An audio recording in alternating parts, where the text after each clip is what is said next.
Is your magic meter running low? Well, we've got a cure for you. Welcome to Disney Coast to Coast.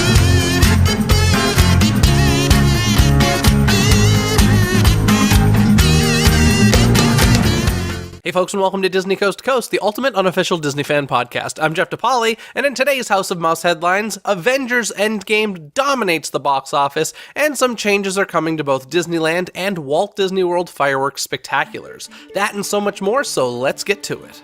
Hear the latest news from the Walt Disney Company in today's House of Mouse headlines. As I'm sure will come as no surprise to anyone, Avengers Endgame has made box office history as it holds the record for highest preview night earnings at $60 million.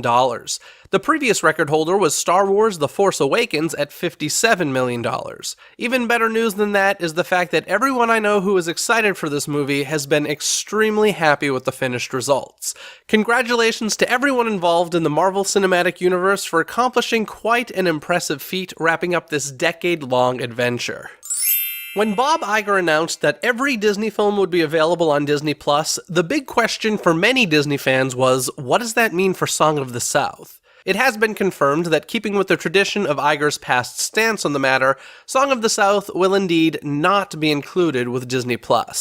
Now, I've never seen the film, nor am I an authority on the matter, but I've always felt that erasing history lends itself to repeating history. Being reminded of our past mistakes helps ensure that we won't make the same mistakes again.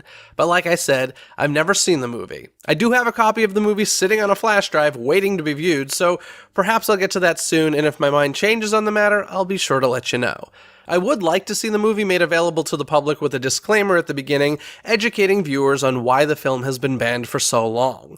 On a related note, a lot of media has been reporting that the Jim Crow scene from Dumbo will be edited out of the film for its Disney Plus release. Please keep in mind that this story has not been confirmed by the Walt Disney Company. I recently watched my Dumbo Blu-ray, and the scene is still part of the film in that Blu-ray. That doesn't mean that they couldn't delete it for Disney Plus, but the scene has been available in recent years. Another thing to think about, although I guess it doesn't really matter, but Dumbo's runtime is 64 minutes. If the company were to delete the crow scene, this could very well bring the movie in under 60 minutes, which in some circles would make it a short film instead of a feature. Like I said, that doesn't really matter much, but it's a fun little fact. Disney Channel will be ending its hugely successful show Andy Mack at the end of this third season. The show will air new episodes on Fridays beginning on June 21st and ending with the series finale July 26th. The series creator Terry Minsky had this to say: Andy Mack was a labor of love for a room of impassioned, inventive writers, a talented and dedicated crew, and an extraordinary, miraculous cast who inspired us all. We had the honor of breaking a lot of new ground for Disney Channel. We were its first serialized show, its first series centered around an Asian American family, and its first to feature an LGBTQ character who spoke the words, "I'm gay." The best part of making Andy Mack was our audience, who let us know we mattered to them. The series finale is for them, end quote. The decision to end this show seems a bit odd, as it is Disney Channel's overall most watched series. Last week, Disney on Broadway celebrated its 25th anniversary. The first show that Disney Theatrical had running on Broadway was Beauty and the Beast, which had a successful 13-year run. Disney Theatrical Productions president Tom Schumacher gave a bit of a tease about a revival of Beauty and the Beast headed back to the Great White Way.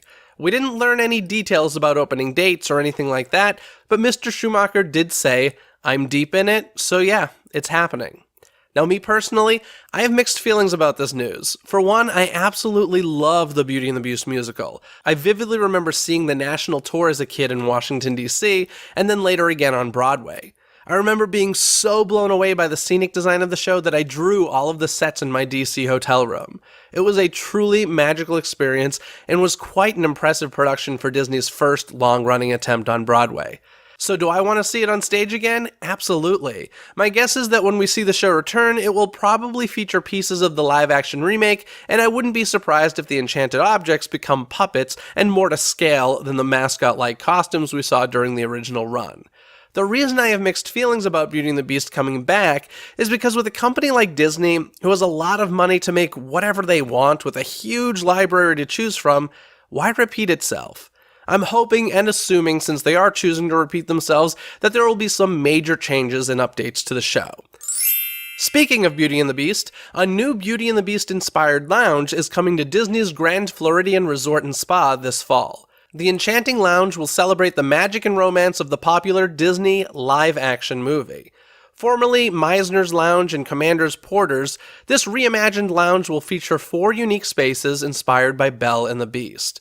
The signature bar will glow from the light of a magnificent gold chandelier that takes inspiration from Belle's flowing ball gown, with subtle nods to the Beast's magical rose. The formal library showcases classical Baroque designs and French furnishings inspired by Belle, with hints of the Beast's friends. The garden room will be a whimsical space that draws its inspiration from the enchanted forest surrounding Beast's castle, and an outdoor patio will evoke the romance of Beast's garden terrace. With charm and elegance to be found around every turn, this quaint bar and lounge will be the place where you can put their service to the test and share a tale as old as time.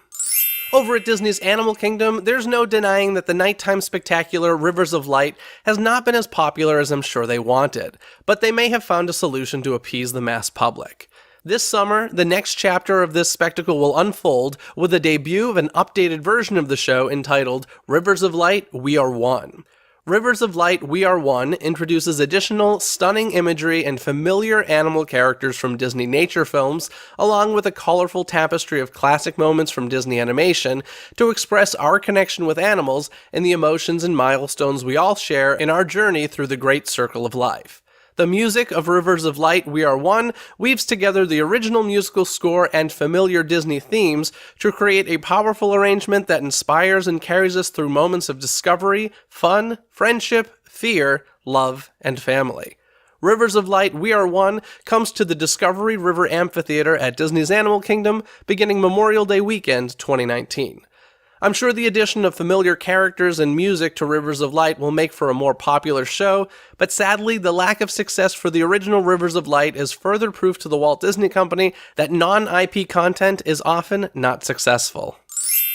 This upcoming Wednesday, May 1st, is the 30th anniversary of Disney's Hollywood Studios.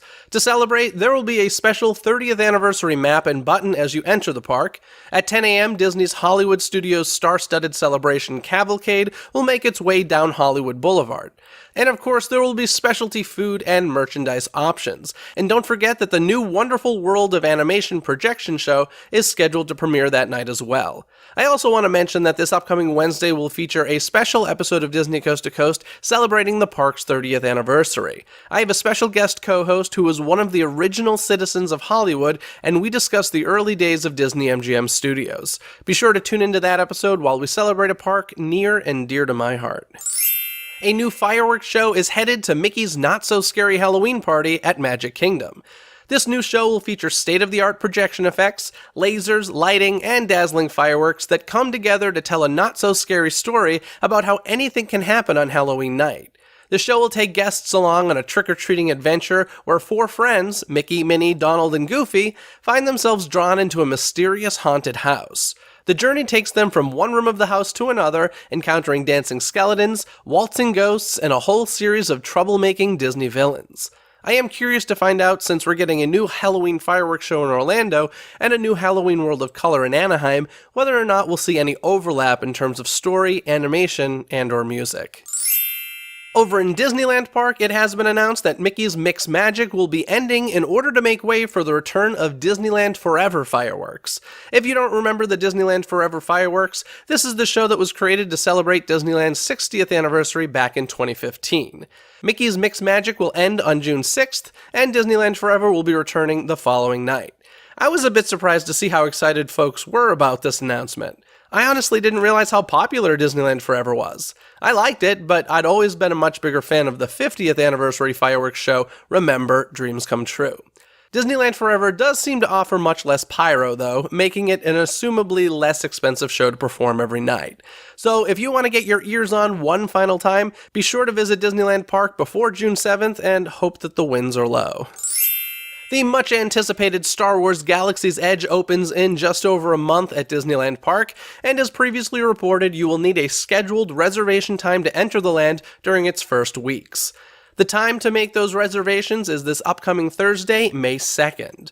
The good news is that you won't need to purchase park admission before making your reservation, meaning that you only need to purchase your park ticket after you know that your reservation is confirmed. No further details are available at this time, but more details will be released on May 2nd at 8 a.m., and reservation booking will begin on May 2nd at 10 a.m. just 2 hours later. Disney CEO Bob Iger has announced his book titled The Ride of a Lifetime: Lessons Learned from 15 Years as CEO of the Walt Disney Company. In the book, Iger will lay out his 3 initial ideas. 1. Create the highest quality content Disney could produce. 2. Embrace and adopt technology instead of fighting it. And 3. Think bigger, think global, and turn Disney into a stronger brand in international markets. I find the timing of this release to be interesting since he only has a couple of years left as CEO, supposedly. You'd think he'd wait to release a book once his journey at the Walt Disney Company has ended. Perhaps that means another book will eventually come, considering this sounds more like a self-help book full of lessons rather than a memoir. Or maybe he was contractually obligated to release this book because of a contract he may have signed based around one of his previous retirement date announcements. Who knows? But I do know that I'll be very excited to read this when it's released on September 23rd, 2019. I also want to mention that former head of Imagineering, the late Marty Sklar, has his final book also available for pre-order entitled Travels with Figment: On the Road in Search of Disney Dreams. This book will be available on November 5th, 2019. And now let's get to this week's Twitter poll. As I mentioned, the Disneyland Forever fireworks are returning to Disneyland Park, so I asked you folks, which Disneyland fireworks show do you prefer? Your options were Mickey's Mix Magic, Disneyland Forever, Remember, Dreams Come True, or Magical. In last place was Magical with only 3% of the votes, followed by Mickey's Mix Magic with only 6% of the votes. Then Remember Dreams Come True got 30% of the votes, and I guess most of you do like Disneyland Forever with 61% of the votes. If you'd like to take part in future Twitter polls, be sure to follow Disney CTC on Twitter. That's DIZNEYCTC. And of course, folks, it is a new month just around the corner, which means I'll be releasing a new Disney music playlist, so make sure you head to DisneyCoastToCoast.com and sign up for that by clicking on Playlist. And while you're there, claim your free gift of America's Hidden Mickeys, listing different Disney destinations around the USA, and of course, you can find all of our social media links at DisneyCoastToCoast.com as well. This episode of Disney Coast to Coast was produced by Philip Elke, who has supported the show through Patreon.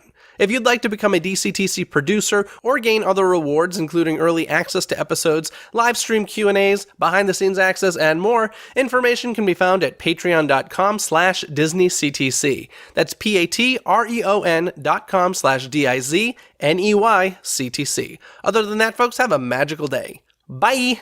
Thanks for listening to Disney Coast to Coast. Have a magical day. Disney Coast to Coast is produced and hosted by Jeff DePauli. Learn more about the podcast and become a supporter at DisneyCoastToCoast.com.